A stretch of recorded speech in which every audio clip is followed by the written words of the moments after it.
Hey everybody, we're here at Red Rocks Racing Sportsbook. He's Jason, I'm Chucky, and welcome back to Teaser, our mascot. Maybe a smaller version, but at least he's here a bit. We're here for the sports betting podcast Bookends, and we're going to dive right into it. I mean, it's college football. It's all conference championship games, some great football games this weekend, including two here in Vegas. The Pac-12 championship game Friday night, Washington and Oregon, a rematch of a game played earlier this year that Washington got out, Jay, to that kind of early lead, had to hold on, really were outscored in 3 of the last 4 quarters, but won 36-33. I think it's kind of the tale of two teams kind of going opposite directions since that time, though. Bo Nix and Oregon have been red hot. Penix and Washington, although still undefeated, haven't been great. They really had some struggles. I know last year's Pac-12 championship game between Southern Cal and Utah, just the handle and the atmosphere, and the people that were in the book here wearing Utah and Southern Cal stuff was crazy. So I can imagine with this rivalry between Oregon and Washington, we'll see a lot of the same, but Oregon is almost a double-digit favorite here. Yeah, and a lot of people shocked that they're almost a 10-point favorite, 9.5, 10-point favorite.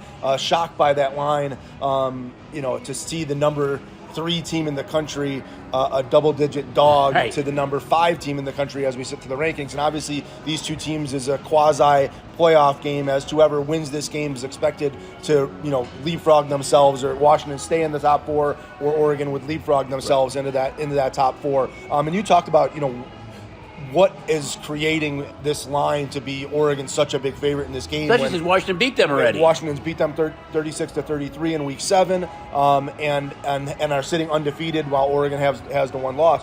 But if you look at the last games since that period of time, that loss was in Week 7. Washington, since that time, beat ASU by 8, Stanford by 9, USC by 10, Utah by 7, Oregon State by 2, and Washington State by 3, with an average of 6.5 margin of victory against some pretty non-quality Pac-12 opponents. In that same time frame, Oregon beat Washington State by 12, Utah by 29, Cal by 44, USC by 9, ASU by 36, and Oregon State by 24 for a margin of victory of 25.6. So they've been playing kind of, we'll call it loosey-goosey, coming back and find themselves in the rankings, while Washington, I think, has played tight during this time frame, trying to just hold on to that undefeated season. We know that they have the talent with Penix. We know Johnson, a fantastic running back, but I just think that they've been so tight that maybe they can finally let it loose on Friday night with a chance to go get into the bowl championship series. But this Oregon team's obviously been playing better.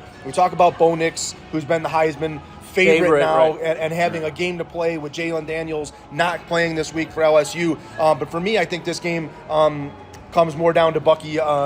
It's Bucky Irving, the running back for Oregon. I think he's the key for them to be able to ground control, keep control of the ball. They actually, in the game that Oregon lost 36-33, they had more first downs than Washington. They had more time of possession than Washington. They had 204 rushing yards to only 99 for Washington, 337 yards passing to only 316 for Washington. So they essentially dominated that game. But again, Odunze and Penix stole it with 1:36 to go, able to get that lead. So again, I think that's why you're looking at that line. But I won't be surprised if you see Washington action taking that 9.5, 10 points, because these two teams, it's going to be a great game. And obviously, it's a Friday night game, so it's not the one you have to wait till Saturday. It's an isolated game, which is great. Friday night at 5 o'clock here in Las Vegas, another great Pac-12 championship. And it's our last Pac-12 championship, the last time the Pac-12 will have a championship as we know it. So again, it makes it even more historical from that standpoint. Well, I think when you look at it, and whoever maybe the loser is, would Bo Nix play in a bowl game? Would Odunze play in a bowl game? Would Penix play in a bowl game? Maybe not. So this might be the last time for them to actually kind of showcase their talents. To me, the big difference is Oregon's defense. Top 5 in yards per play. I think that's what's really stood out to me since they played last time, and see if Penix and that offense of Washington can really get untracked. I know they scored 36 points against Oregon last time, but since that time, it's been a different defense for the Ducks. A couple of interesting betting trends here. Oregon 5-0 straight up in their last 5 games. Oregon 4-1 against the number in their last 5 games. Washington 5-0 straight up in their last 5 games.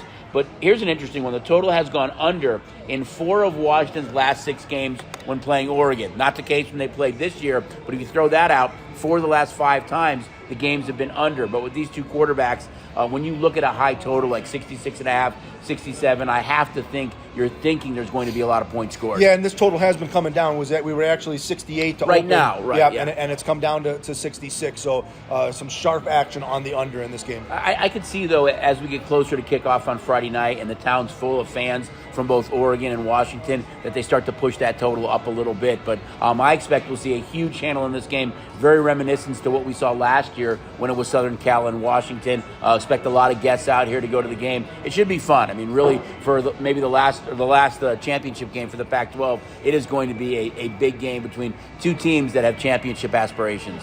Let's look at another game that's going to be played now. We're going to move over to Saturday, and it's number 19, Oklahoma State, number 7, Texas. Again, in this case, Texas is a double-digit favorite, 2-touchdown favorite. The Big 12 championship game total is 54.5.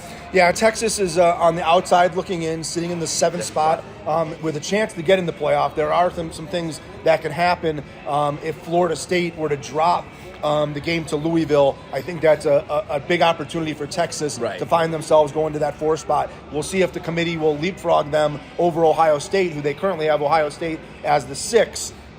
If Texas, and I think that's why this line has gone up. We saw Texas open a 12.5-point favorite. This game's gone all the way up to 14.5. They had the blowout. It was actually the quickest move, right? I mean, on Monday we saw bang, bang. We saw some big bets come in right away on Texas that drove that number up. They had the blowout victory last week over Texas Tech, which kind of, again, catapults them to, looking like a championship team. Right. But the weeks before that, they had a 3-point win, an overtime win against Kansas State. They had a 3-point win at TCU. Again, that was when Quinn Ewers was kind of hurt and banged up, and now he's 100% healthy and back.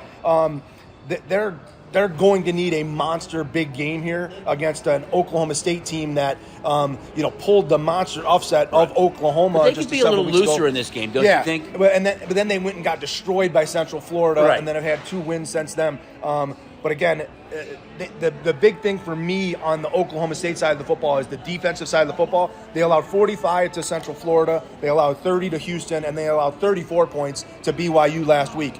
Texas is a better offense than every one of those, so they're going to have to find a way to keep this Texas offense to 30 to 35 points to have a chance to cover. If they allow more than that, I don't think they can cover the 14. I could see this game, there are a lot of points being scored as well. Total not nearly as high as the Pac-12 championship, but total 54.5 here. A few interesting betting trends too. Oak State 7-1 straight up in their last 8 games, getting the big number here. They're 4-1 against the number in their last 5 games against Texas, and the total has gone under in 7 of Texas's last 10 games. Yours was banged up a little bit in some of those games, but you really look at Oklahoma State again, 4-1 against the number in their last 5 games against Texas, and getting double digits here. And you mentioned it, and we talked about it just briefly in the Washington-Oregon game, but when teams start to play tight, and Texas in this scenario, this game means the world to them, where if they win this, they have a chance to go leapfrog themselves to the top 4. Oklahoma State's really not in that situation. This is a end of the season, we can go knock off Texas and spoil their dreams. So they could play a little bit looser. Maybe that leads to Gundy would like nothing more than that, right? More fake punts, reverses, all that type of stuff. So I expect Oklahoma State to play that type of game. Yeah, it wouldn't surprise me at all. I still think you can see a lot of points scored here as well. Now we're going to look at Tulane and SMU, number 25 SMU, 17 Tulane. Tulane is 4. Total is 48. Number has come down, though, in this game. Actually, Tulane was as high as 6.5. Number has come down to 4 right now. What do you think about this matchup? Well, the big thing here is Preston Stone, the quarterback for SMU. SMU has been absolutely rolling, putting up points. Big numbers. He got hurt at halftime of the last game. That's really the question mark. Tulane was a 3-point favorite. This game went as high as 6. It's come back down to 3.5 and 4. SMU does have a quality backup, but again, without Preston Stone, you really just kind of wonder what you're going to get out of the SMU Mustangs here. A couple of interesting betting trends here. SMU 5-0 straight up in their last 5 games. 7-1 straight up in their last 8 games when playing Tulane. Tulane is 5-0 straight up in their last 5 games, and they're 5-0 straight up in their last 5 home games. So some of these trends that are kind of interesting to look at. Now let's jump to the number 1 team in the country, the Georgia Bulldogs. Number 8, Alabama, who's looking to somehow get into that playoff picture. This number has gone up as well. Open 4.5 industry-wide. Bama is now a 6-point favorite. Favor is 54.5, and a great matchup in Georgia in the SEC championship game. Yeah, and I'll start with Alabama. I think they're really on the outside looking in, sitting in the 8th spot. Obviously a 5.5, 6-point underdog here against Georgia. If they were to win, They need Florida State to lose. Right. They definitely need Texas Which could to happen. lose. You But I don't know if they can find themselves all the way back into the top 4. I think even if they knock off Georgia, Georgia probably still falls to the 4, right, and is able to stay in. Which makes Alabama would have an argument. I mean, if you can knock off Georgia and in Georgia. And knock off the number 1 undefeated team in the country. You only have 1 loss still, Alabama. But that loss is to Texas, True. who's currently ahead of you as the 7, and is a 14.5-point favorite. Right. So you're going to need Texas to go down to find yourself in there. The committee would have some tough decisions if Alabama wins. Obviously, last week, Alabama pulls off the minor miracle with able to come back and beat Auburn in the last plays of the game. Alabama hasn't been fantastic this year. It's not the Alabama team that we've kind of seen over the last decade under Nick Saban. A 14-point win at South Florida as a 34.5-point favorite. A 3-point win against Arkansas as a 19-point favorite. A 3-point win last week against Auburn as a 13-point favorite. But I go back to just 2 years ago. They were in the same situation. They had lost 1 game. They were on the outside of the BCS, kind of looking in, and they were playing Georgia in an SEC championship, and Georgia was an undefeated Georgia team at that time, and Alabama went and knocked them off 41-24 to get themselves into the bowl championship series, and then ended up losing to the Georgia team 33-18 in the national championship. So again, the eerily similar situations here. I just don't know if this Alabama team has the quality of players that they did in these past years. Jalen Monroe has had his ups and downs. I think that Alabama is going to have to play an absolutely perfect game to beat the Georgia Bulldogs here, and Carson Beck has just been getting better and better and better for Georgia. The big thing for me here is he just can't turn the ball over. Georgia can't play a 2-interception fumble type game and give Alabama those type of chances. Otherwise, I really like Georgia in this spot. I mean, it is Alabama. It is Nick Saban. They're in the role of an underdog. The number's gone against them already. There's just a lot of kind of bulletin board material if you're Alabama right now. And the fact that they were able to come back, win that game against Auburn the way they did, you just wonder what they have left in the tank for this game. But I think it's going to be a great game. It wouldn't surprise me to see this number go up a little bit more. I thought when it opened 4.5, it was a little short. We kind of talked about it. This number might go up. A few interesting kind of betting trends here. The total has gone over in 9 of Georgia's last 11 games when playing Alabama. Alabama's 5-0 straight up in their last 5 games.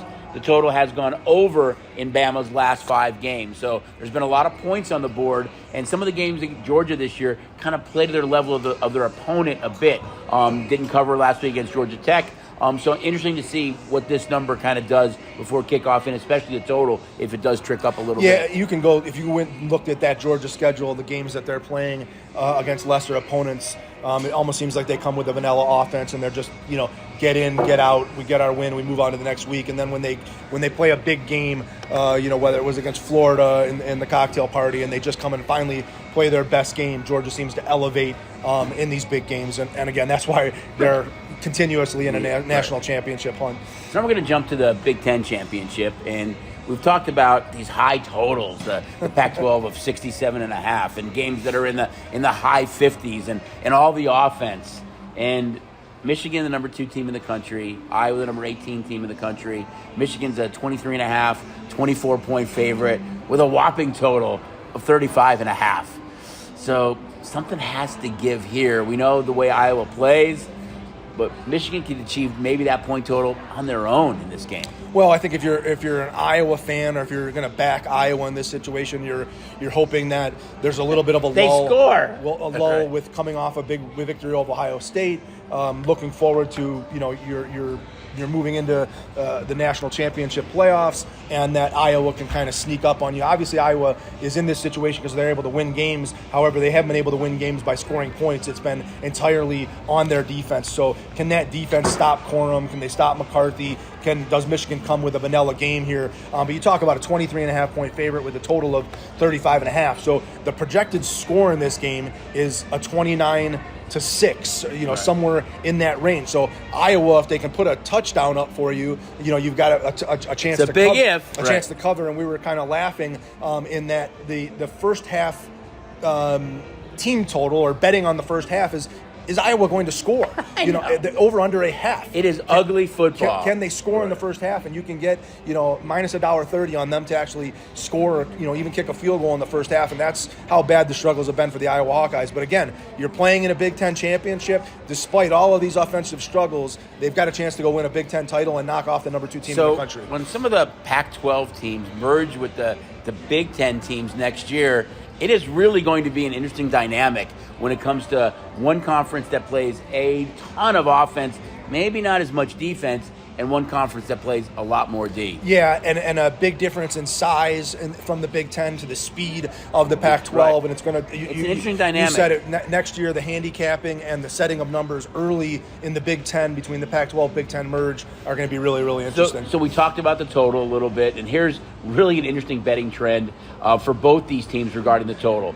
The total has gone over in 7 of Michigan's last 8 games. The total has gone under in 5 straight Iowa Hawkeye games. Not only under, but under some of the lowest totals historically we've ever hung, with 25.5s, 26s. They have a 22-0 shutout of Rutgers. They beat Illinois, 15-13. It's just absolutely incredible to watch this Iowa team and the kind of ineptness of that offense. And they've been winning games with their defense, putting themselves in position. So again, but games that look like they were going over, to win. They're finding ways to win, and actually they potentially had a win stolen from them on a half of a fair catch call.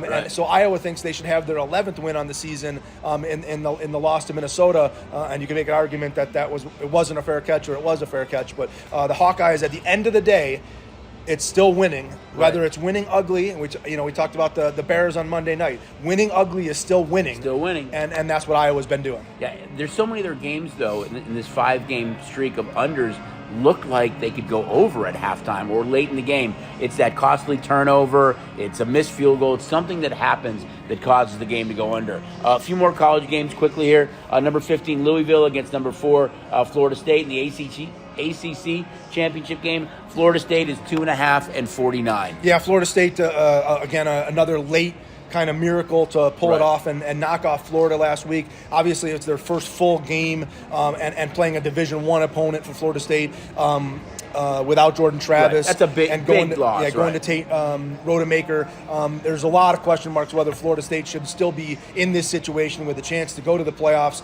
with the fact that they're playing with a backup quarterback. I think you have to, based on your record and what you achieved. Again, they still have to go beat Louisville here. I think there's a lot of people potentially cheering for them to lose to Louisville here so that they're not part of the playoff series, and would essentially, in the 4 spot, give Georgia what we would view as almost a bye week. Louisville hasn't been great of late, though. They've really had some struggles. They Jack Plummer obviously can go win games for them at the quarterback position, but for me, Louisville, they lost to Kentucky last week. It's about turnovers. Yep. He's thrown 11 interceptions on the year. He can't turn the ball over. They've got to play clean football against Florida State, and they got to be able to stop Trey Benson. With obviously a backup quarterback phenomenal running back. Florida State has not leaned on the passing game and made Rodemeyer throw to Coleman and these other guys that he has. It's been Trey Benson. He scored 3 touchdowns last week against Florida, and that's what I expect to see here. But again, this was a touchdown to a 10-point margin just a week ago, and now it's down to 2.5 3-point game. So there has been obviously some money on Louisville to pull the upset here. You're right. They're going to lean heavily on Benson. And one thing for me with Louisville is their defense 6 weeks ago was so dominant. They just haven't been that way over the last 4 or 5 weeks, especially in that game against Kentucky. Yeah, and again, you talk about size and speed. Florida State is definitely going to have a size advantage here. Louisville, again, they have to play fast. They have to play essentially a perfect football game with no turnovers, I think, to stay in this game with Florida State. So just a few interesting betting trends here. Louisville is 11-2 straight up in their last 13 games. They're getting 2.5 points here. The total has gone over in 7 of Louisville's last 9 games when playing Florida State. And Florida State is 5-0 straight up in their last 5 games. And again, a very small favorite here. So the last game we're going to touch on, though, Mountain West, UNLV and Boise in our backyard. UNLV lost to San Jose State last week, but they still get into the championship game. They've been darlings for you guys. Congratulations UNLV, Coach Odom, phenomenal job of what you guys were able to accomplish this year and really turn that program around so quickly. This game has kind of ping-ponged a little bit, 2.5, 3, 2.5, 3, kind of dropped down to 2 right now, but a great matchup on Saturday between UNLV and Boise. Yeah, and you talk about just the history of UNLV getting to a Mountain West championship and getting to play a perennial team that, again, our generation watched this Boise State team and the blue turf. I was going to say the same thing. No blue turf here. Maybe it should be red. Be able to knock off the big boys for all those years, whether it was Urban Meyer and those guys.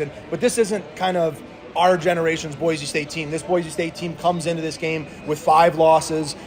They haven't dominated the Mountain West in the ways that they have in years past. Obviously, it was somewhat of a coin flip or computer rankings to who was going to be playing in this game and where this game was going to be hosted. And we see Boise State as a short 2.5, 2-point favorite. Obviously, we were somewhat surprised last week in that San Jose, San Jose State, such a short favorite. But again, the betting public, UNLV has really played their best football to get to this point and kind of had that setback last week with San Jose State. But at the end of the day... But in that game, though, you're right, the number came down because there was more sharp action on San Jose, but by the time they kicked, we were clearly Spartan fans because all the money came in on UNLV. Yeah, and I think you're still going to see the general public, again, how many tickets have been cashed all year long on people cashing their UNLV tickets, and a chance to, again, go to the game here Saturday at noon. So it's a quick turnaround time from Oregon-Washington playing a 5 o'clock game doubleheader at Allegiant, and then back to a noon game at Allegiant. So I was actually asking, are they going to change the turf to grass and use the Raiders field? I think so. Or are they going to keep the turf for the college game? But again, a massive matchup, and we're hoping and cheering, I guess, outside of booking this game and for UNLV to win a Mountain West title and for Odom to turn the program. And again, he's already hearing offers for other jobs that are out there. Offensive coordinators hearing offers for other jobs. Loving what he's done at UNLV and loving how he's been able to turn this program around. And maybe there's not always more at the end of the rainbow, and just staying home is where you want to be. And who knows where UNLV ends up going or where the Mountain West ends up going. Just earlier this week, they announced that Washington State and Oregon State, who are the Pac-2 that are still left, are going to be joining the Mountain West for the 2024 season. And so every one of the Mountain West teams will play one game against Washington State, one game against Oregon State, adding to that schedule. So who knows where this Mountain West ends up going? If they end up adding those teams, they end up adding some other teams. But again, this is a big leapfrog. That really strengthens that conference, getting those two programs. The whole conference and gives UNLV, again, the ability to take this to another level. And obviously, if they can go win a championship here, it just separates them from where they're a non-football school, and what an epic season this would be. It's fun. I mean, we've just dedicated 5 minutes to UNLV football. I can't remember the last time we did that. So again, congratulations, Coach Odom and UNLV football. Great season. Hopefully you can cap it off with a Mountain West championship game. Before we take a break and go into the pros, real quick, our college football last man standing $100,000 prize is over. 3 contestants. Congratulations. You guys all tied with the same amount of wins, so you will split the pot. Again, congratulations on the 3 winners for the last man standing in college football. We'll be right back on the Sports Betting Podcast Bookends as we jump into the pro football slate. Guess what? It's football season, baby. And you know what that means. It's time to bet your buns off. And when it comes to sports betting, you better bet with the STN Sports app. I'm talking football, all the fights, men's and women's basketball, men's and women's soccer ball.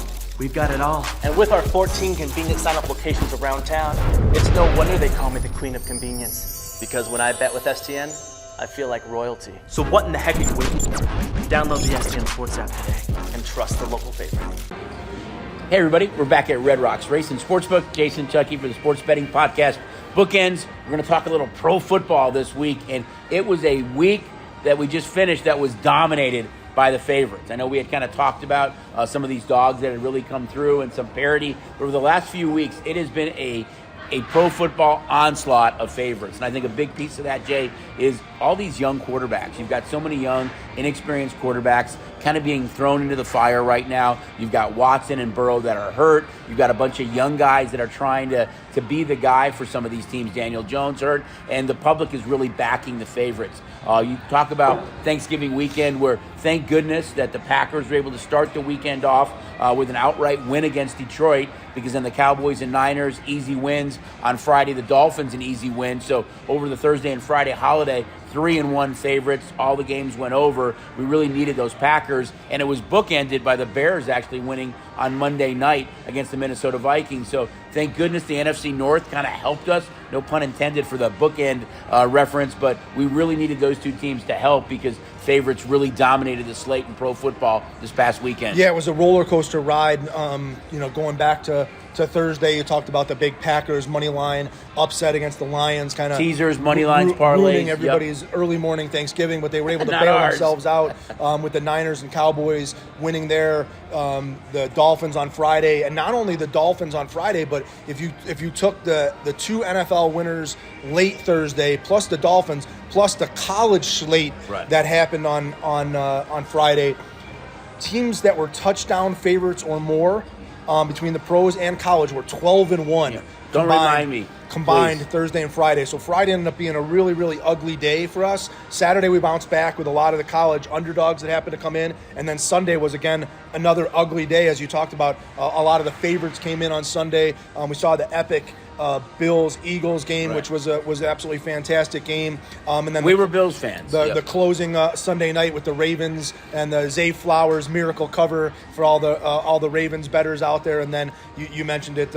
Speaking of Iowa and winning ugly, but the Chicago Bears, the first team to put up a win without scoring a touchdown this year, with their 4 field goal victory over the big Josh Dobbs turnover game. But we'll turn it over this week. Another big week of chance to make money with some good games on the schedule. We got one really monster game. We talk about the quarterbacks and the quarterback play, and we just have a half dozen teams, almost more than that, a dozen teams that are going with some young quarterbacks, and that's where we're seeing the growing pains. But again, some good games, and Thursday night starts off. Let's start with a good one. Thursday night, Seattle against the Cowboys. Cowboys have won 3 games in a row. They're really chasing Philadelphia right now. They've lost 1 game to Philly, but they're right in kind of the mix right now. They've given only, I think, 2 teams have given up more points or less points than what the Cowboys have given up. So defensively, they've been dominant. You started to hear some rumblings about Dak, even in the MVP discussion. They've been beating up on teams that are the lesser teams. They've been great against those teams. They're a pretty big-size favorite here, almost double digits against Seattle. Seattle's had a lot of injuries. Kenny Walker's been hurt. The receiving corps has been hurt. Gino's been banged up a little bit. They did not play a good game against San Francisco on Thursday night. They play back-to-back Thursdays, and they travel here to play in Jerry's house, and they're a pretty good-sized underdog against the Cowboys. Yeah, and I think they actually go play San Francisco again next week or something like that. And the big thing here is no advantage for either of these two teams, as they both played Thanksgiving Day. So the rest is kind of equal. That's one of the things we're looking at from a get to play Thanksgiving Day, who's got the extra rest and that type of stuff. But again, Seattle coming off the loss to the Niners is never a good sign for a team after you play the 49ers. You're banged kind up. Of always in a beat up situation. Teams do not have a good record straight up in their game following playing the Niners because of that situation. And we talk about this Dallas Cowboy team continues to roll, doing it on both sides of the football. Look for a prop this week. I keep telling the guys, I'm going to blow his name, Duran. Oh, you're talking about for the Cowboys? Yeah, Bland. Bland. 5 interceptions returned for a touchdown this year. Absolutely amazing. And that's after the injury to Diggs. Yeah, he wouldn't be playing if it wasn't for Diggs' injury. So look for a prop this week on Bland to return an interception for a touchdown. It'll probably be somewhere juicy in price. A 20-1 range. I think somewhere in that standpoint. But again, Cowboys maybe are doing 25. And they have to keep winning. They want to try and catch this Eagles team, and Eagles again sitting in a situation where they have to play the Niners this week. Still have a game heads up with the Cowboys, so maybe there's a chance the Cowboys can come back and find a way to steal this division from the Eagles. Just a few betting trends for this one too. Total has gone under in 4 of Seattle's last 5 games on the road. So a much different team on the road. Seattle is 4-1 against the number their last 5 games when playing Dallas. Dallas is 5-0 against the number in their last 5 home games, which this is. So, again, kind of a big number here. We know Dallas has a few bigger games coming up down the stretch of the season. We'll see if they get to cover here or not. Jumping over to Sunday, some of the bigger games to look at. Broncos-Texans, really good matchup. I mean, no team is hotter than the Denver Broncos right now. I think both the Broncos and Eagles are on 5-game winning streaks, the 2 top winning streaks in the league. Texans come off a very tough loss to the Jags. But since that game where Denver gave up the 70 to Miami, they've just been a different team. And it seems to be Russell Wilson and Cortland Sutton, which really seem to have that rapport on the field. Defensively, they've been much better. But it's a Denver team that, after starting 1-5, has really put themselves kind of in the wild card discussion, Jay, after that really bad start. Yeah, and they've been doing it with defense. As much as we talk about Russell Wilson, the offense has been good, and the best part about what they're doing offensively is they're not turning the football over. Right. And their defense is absolutely turning everyone over each and every week. We saw them turn the Chiefs over 3 times. They go and beat the Bills. I think they had 4 turnovers against the Bills. This week against the Browns without Watson, able to get to Dorian Thompson-Robinson, knock him out, and then go turn over Walker. Getting fumbles. This defense is just finding a way. And the good thing for them is, as much as this Houston, Texas team has caught fire, and C.J. Stroud has been so very good and has talked about, that he's the rookie quarterback, that's the guy, he's still had 7 interceptions over these last 3 weeks. And so, as good as he was only had early, 1 going into that stretch, not turning the ball over, he's been turning the ball over a lot of late, and that's what really cost them last week against the Jaguars. So if Stroud continues his turnover ways, is what the Broncos do best, they're going to be in trouble in this situation. And for me, personally, this game opened higher than I expected. The Texans are sitting as a 3.5-point favorite, and maybe that's just everyone's expecting this Bronco run to finally end. They've been on a streak after looking so dismal early in the season of running through some opponents, but they've been beating some good opponents. Talked about them beating the Chiefs, talked about them beating the Bills. Well, and now having to go that game Houston. they beat the Chiefs, remember, that was the only team that week that did not score an offensive touchdown was the Kansas City Chiefs against that Denver defense. Yeah, and Texans have found something outside of the loss to the Jaguars last week. Stroud has been really, really good. Right. Whether it's Tank Dell, Noah Brown, Nico Collins, the receiving core, out of the backfield. The receiving core has been great. And we talked, Damian Pierce went out, and Singletary's kind of rejuvenated that running game. So the Texans do have the offensive weapons, and maybe that's where they can go score. They can go outscore the Broncos, because the Broncos aren't going to put up 24, 27 points. They want to score that 17-21 and play great defense. So the Texans do have the better offense in this situation, but this game for me comes down to, does Stroud protect the football? And I'm really worried, if I'm a Texans, to lay that extra hook. If I'm betting the Texans, I want to lay 3, not 3.5. It's funny that you say that, because we talked about that. We both thought this game opened up a little bit high, but the initial push was taking the 3.5. We saw some sharp play actually take the 3.5, which caused us to go to 3. But since that time, it's been extremely one-sided in favor of the Texans, which pushed it back to 3.5. So for whatever reason, that hook or 3 didn't scare anybody off, and they drove it right back to 3.5. We haven't seen it taken back yet again. A couple of interesting betting trends.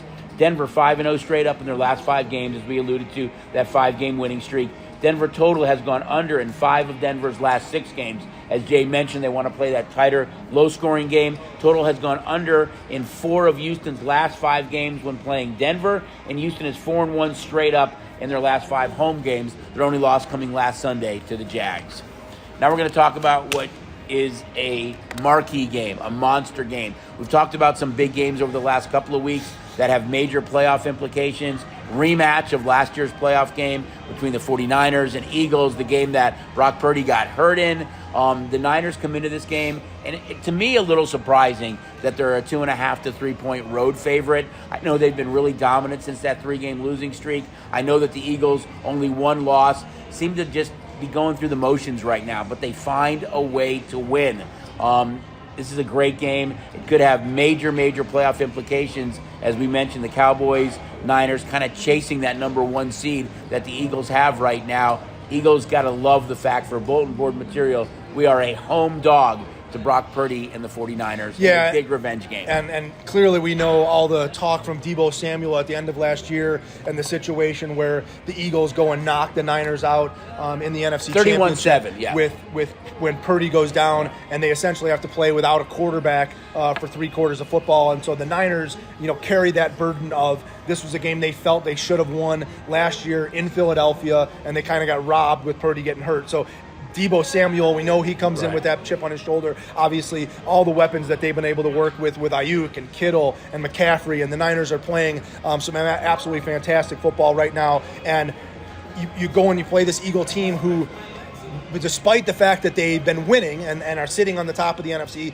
they were outplayed by the Cowboys, 2 weeks ago. They were really outplayed by the Bills this past week. They were outplayed by the Chiefs and really should have lost that game if MVS comes down with the touchdown. But they haven't. These other teams haven't been able to get over the hump and beat them. But again, that's why you're seeing the Niners favored in this situation, is that the Eagles have just been on the cusp each and every week of losing that game. And at some point in time, the schedule of Cowboys to Chiefs to Bills, it's got to wear you down. Niners, it's got to wear you down a little bit, and you have that. A win here, though, really puts the Niners behind the 8 ball. They're probably not going to catch the Eagles at that point. They'd have 4 losses. Oh, you're saying if the Eagles win here. If the Eagles win, they're not going to catch them probably. So Eagles know that, hey, if we're able to win this game, we've already beaten the Cowboys once. We're really in control of the NFC with the win here. Because if you remember now, only 2 teams get a bye. One team, the best team in the AFC, best team in the NFC. It really sets the Eagles up well with a win here. A loss, and it kind of opens up the door for both San Francisco and Dallas. Yeah, and one of the things we've seen the Eagles do is able to use Devontae Smith and use A.J. Brown, and they're expected to get Goddard back in this game. He might play in this game. So, again, if you're looking at the Eagles, pay attention to what happens here later in the week with Dallas Goddard coming back, because he's a big part of that offense that they've been missing. But the Niners are not going to allow Jalen Hurts and Swift to win this game for the Eagles. I feel like the Niners are going to stop the run, and they're going to make Jalen Hurts throw the football to beat them. And so Smith and Brown are going to have big games, and we know that Niners secondary can put themselves in big situations to do big things. But I feel like the Eagles want to win with Hurts controlling that ground game, Swift controlling that ground game, sprinkle in Gainwell, and I think that's what the Niners are going to look to stop. On the other side of the football, the Eagles have really, really struggled against the pass the last several weeks. We talked about MVS dropping that pass, but the Chiefs were able to have some success in the passing game. We saw the Bills have some monster success in the passing game this past week. And with Ayuk and Kittle and Deebo Samuel, if Brock Purdy can be solid, the Eagles, I think, are going to struggle to cover these Niners receivers. And it really could be that we see these 2 teams play again to get to the Super Bowl. That's how good they both are in the NFC. And the other thing to add to this before you check, I don't know what the weather's going to be like in Philadelphia. I haven't checked the forecast. But again, to me, with these 2 offenses playing the way that they're playing, it looks like an over game with the fact that it does, right. Yeah. But check the weather, and do they come out tight and they try and run the football? Do we see more of McCaffrey, and not a sprinkle in that passing game? But I expect the Niners to come out throwing the football. Well, based on what we just said, here's a couple of stats, too, about that total. The total has gone under in 5 of San Francisco's last 5 games, so 5 for 5 when playing Philadelphia. San Francisco is 20-4 straight up in their last 24 games. The total has gone under in 5 of Philadelphia's last 5 games, also when playing San Francisco, and Philadelphia is 5-0 straight up in their last 5 games. So when these 2 teams have met the last 5 times, the total has gone under each time. So we'll see if they can open it up with their offense or not. We're going to add, we always talk about all the props that we have, and the guys put up so many rushing, receiving, touchdown props. We're going to add a little bit more to the menu for this game. So it's a playoff game. Somewhat more, we're not talking Super Bowl menu, but a lot of the props that you'll see offered for a Super Bowl, look for in this game, as we're gonna expand the menu for this Niner-Eagle matchup. For all practical purposes, it's a playoff game. I mean, it really is, and I think I could easily see these 2 teams playing again in late January to have an opportunity to play in Vegas at Allegiant Stadium. Let's jump to the primetime game, Sunday Night Football. Kansas City Chiefs at the Green Bay Packers. These 2 teams have a lot of history together. It's a Chief team that has their up and downs. They haven't been the same dominant offense this year. They've been so much better on the defensive side of it. They're just missing that big play wide out. Green Bay has won 2 in a row. Jordan Love has played really good in those 2 games, especially on Thanksgiving. Yet the Chiefs come into this game, Jay, about a 6-point favorite. Yeah, and Rashid Rice has quietly become the best receiver in Kansas City. He is their best receiver. We've kind of seen, somewhat of the disappearance of Travis Kelce. I actually was going back and looking. When I talk about disappearance of Travis Kelce, they're using him to make sure that he's okay for the playoffs. Travis Kelce, if you go look, he's only playing about 70 to 75% of the snaps. He's not getting a 90%, 95% snap count. When they play the bigger games, he's getting that higher snap count. But again, last week against the Raiders, only playing 70 to 75% of the snaps. So they're controlling his game to make sure that he's healthy for the playoffs. But this just hasn't been the Kansas City Chiefs team that we've seen over the last several years. And we've said this for several weeks. They go down 14-0 to the Raiders and are able to come back and win that game, really showing the kind of ineptness of the Raiders and but where they're at. Their defense really, they ended up outscoring the Raiders 31-3 after that. Yeah. So it really was all defense that really played great. And so it's still Patrick Mahomes who finds ways to win games. He almost found a way to win the game against the Eagles. There wasn't just the MVS drop pass. There was a Watson drop pass in there. There was a Kelce drop pass in there. They're using Isaiah Pacheco way more than they have in years past. So that's one of the things that the Packers are going to stop. But when Patrick Mahomes is Patrick Mahomes, he gives you a chance to win a game, and that's why you see them a 6-point favorite on the road. For the Packers, they've probably been one of the bigger surprises over the past several weeks. Obviously, we talked about the love that we showed them Thanksgiving Day and that they kind of saved our bacon in the big money line upset against the Lions on Thanksgiving morning was absolutely massive. But Jordan Love, who we saw struggle kind of throughout the beginning of this season, has really kind of found his niche over the last couple of weeks, throwing for multiple 300-yard games. He's found these young receivers in Watson and Reed and Dobbs, sprinkled in. Musgrove's injured right now. Right. But we thought they were didn't going have him or Aaron Jones, though, on Thanksgiving. Well, we thought they were going to rely impressive. on Dillon and Jones. We thought this team was really going to rely on the running game. But they can't rely on the running game because those running backs, Jones isn't healthy, and their line is not good. Right. So, but their line has been good in pass protection, and pass just protection, not run blocking. Not run, but they can pass. And the receivers are good. I mean, these young kids are playing good football, getting open for Love. And so Kansas City, one of the things that Kansas City does best has been playing defense and playing defensive football in the secondary. So it's kind of a little bit of a mismatch. But the Packers at home, coming off the big win, coming off the extra rest, because they played Thanksgiving Day, the Chiefs played Sunday. So 3 extra days rest for Green Bay in this situation. As a home dog, this seems like it could be a good spot for the Packers, and that's why you've seen this game gone from the Chiefs a 7-point favorite down to a 6-point favorite. And weather could be a factor here, too. Didn't check it yet either, but you could have a really cold night in Lambeau. Always one of the tougher places to play, so we'll see if that plays into it at all. One big thing from a Chiefs standpoint is obviously the AFC number 1 seed is kind of wide open with the Ravens, the Chiefs, the Jaguars. So the Chiefs know how important that number 1 seed is to get that bye, to get home field advantage. So that's something that I think they're still playing for, and Andy Reid has this team focused on. So a couple of interesting betting trends for this one. Kansas City 8-1 straight up in its last 9 games on the road. The total has gone under in 6 of Kansas City's last 7 games. It kind of goes back to what we talked about. They're a much different team this year. The total has gone under in 5 of Green Bay's last 6 games. Green Bay is 4-1 against the number in their last 5 games against Kansas City. So if you look at that, taking the points and under really is the trend for this game.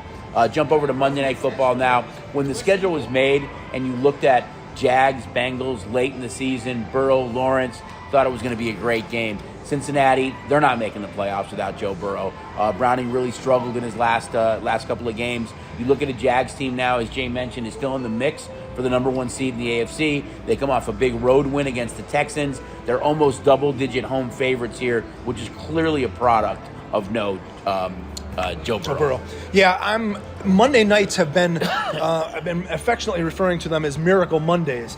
So I'm not going to count out the Bengals here traveling to Jacksonville because we've seen some crazy stuff go down on Monday nights. We're talking about the Minnesota Vikings knocking off the Niners on a Monday night. Right. We saw the Denver Broncos knock off the Buffalo Bills on a Monday night. And then this past week, the Bears knock off the Vikings on a Monday night in some really strange, weird, turnover-laden games. And so The Bengals, the only way that they can probably stay in this game as an 8-point favorite is they're going to have to turn over Trevor Lawrence. They're going to have to find a way to make these Jaguars turn the football over, and then we're going to need to see Jake Browning play the best game Browning's ever played, or Jamar Chase finding 3 bombs or something like that. But Mondays have been absolutely unpredictable over the last 3 to 4 weeks. Miracle Monday, I like that. So, I mean, we talked about the Bears. I know.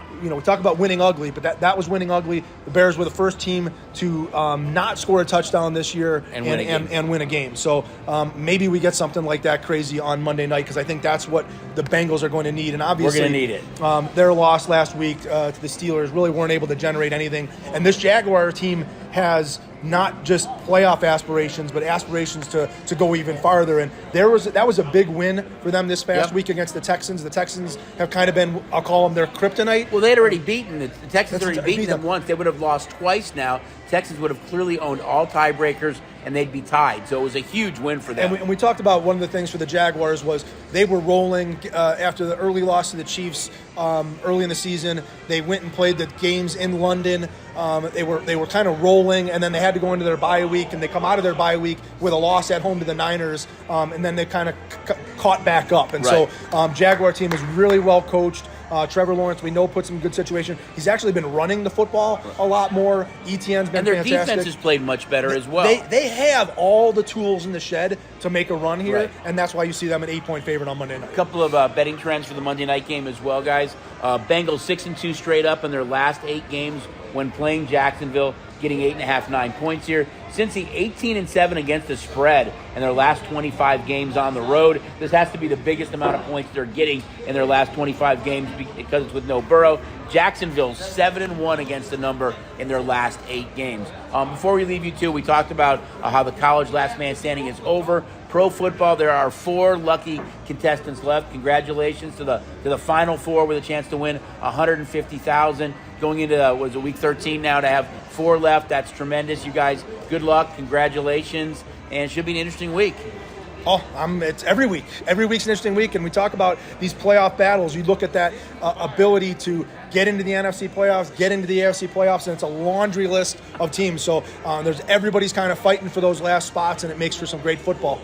And again, guys, we know it's getting closer to the holidays. We know there's honey to-do lists. So much going on right now. It's a great time to get signed up for STN Sports. It really brings the sportsbook to you. We love when you guys come in here and enjoy everything we have to offer, not only here at Red Rock, but all of our properties. But it's just a great time to have STN Sports, because now the sportsbook is in the palm of your hands. For Jason, I'm Chucky. We're here at Red Rock's Racing Sportsbook for the Sports Betting Podcast Bookend, powered by STN Sports. We'll see you guys next week.